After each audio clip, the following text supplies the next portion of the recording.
Hello friends, आज हम करेंगे class 10 biology chapter control and coordination के मोस्ट इंपॉर्टेंट एमसीक्यूज। तो बिना टाइम वेस्ट करे वीडियो को स्टार्ट करते हैं। So let's begin with the question number 1। पहला क्वेश्चन है हमारा, all the voluntary actions of our body are controlled by. हमारी बॉडी के जितने भी वॉलंटरी एक्शंस होते हैं उन्हें कौन कंट्रोल करता है। सबसे पहले हमें पता होना चाहिए कि वॉलंटरी एक्शंस क्या होते हैं। आई होप आप सबको पता होगा, बहुत बेसिक सा टर्म है, अगर चैप्टर पढ़ लिया है तो पता होगा। तो वॉलंटरी एक्शंस वो एक्शंस होते हैं जिन्हें हम खुद कंट्रोल कर सकते हैं, लाइक वॉकिंग, रनिंग एट्सेट्रा। तो इन्हें कौन कंट्रोल करता है? A cerebrum, B cerebellum, C pons, D medulla. So the right answer is option A cerebrum. Let's we move on to the next question. Gustatory receptors will detect. Gustatory receptors क्या detect करेंगे? Light, taste, smell, touch. तो gustatory receptors हमने पढ़ा है कि टंग पे present होते हैं, तो ऑब्वियस सी बात है वो टेस्ट डिटेक्ट करेंगे। So the right answer is option B, test. The gap between two neurons is called. जब दो न्यूरॉन्स के बीच में जो गैप होता है उसे क्या बोलते हैं? A synapse, B synthesise, C dendron, D axon. So the right answer is A synapse. In humans the lab processes are controlled and regulated by. इंसानों में जो लैब प्रोसेसेस होती हैं वो किसके द्वारा कंट्रोल और रेगुलेट किए जाते हैं? A. Reproductive system and endocrine systems, B. Respiratory system and nervous systems, C. Endocrine system and digestive systems, D. Nervous system and endocrine systems. So the right answer is option D, nervous system and endocrine system. Which of the following statements are true about brain? इस question में कुछ statements दिए हैं, वो पूछ रहा है कि कौन से स्टेटमेंट्स ब्रेन के बारे में सही हैं। So the option number 1 is the main thinking part of the brain is hindbrain. अब ये आपको भी पता है कि ये बिल्कुल गलत है, क्योंकि hindbrain हमारे ब्रेन का मेन थिंकिंग पार्ट नहीं होता।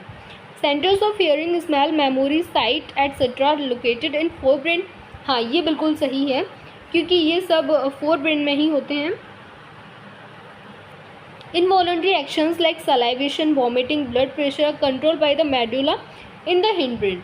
ये भी बिल्कुल सही है। इनवॉलंटरी एक्शंस, ये सलाइवेशन, वॉमिटिंग, इन सबको हिंड ब्रेन में मेडुला ही कंट्रोल करता है, ये भी सही है। Cerebellum does not control posture and balance of the body. ये बिल्कुल गलत है, क्योंकि सेरिब्लम तो कंट्रोल करता है पोस्चर और बैलेंस, बॉडी के हमारे पोस्चर और बैलेंस को। So the right answer is option number C, second and third are correct. Is a growth inhibitor hormone in plants. कौन सा हार्मोन है इनमें से जो ग्रोथ इनहिबिटर है प्लांट्स के लिए? A auxin, B cytokinin, C abscisic acid, D gibberellic acid. So the right answer is C abscisic acid.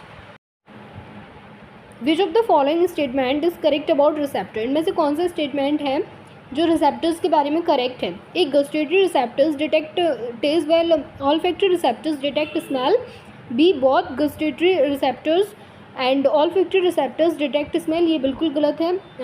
Olfactory smell detect करते हैं, लेकिन इसमें बोथ दिया है। C auditory receptors detect smell and olfactory receptors detect taste. ये बिल्कुल ही गलत है। D olfactory receptors detect taste and gustatory receptors detect smell. ये भी गलत है। So the right answer is option A. The part of brain which takes part in regulating respiration in the human body is. Brain का वो कौन सा part है जो ह्यूमन बॉडी में रेस्पिरेशन रेगुलेट करने में मदद करता है? A medulla, B pons, C cerebellum, D cerebrum. So the right answer is B पोन्स।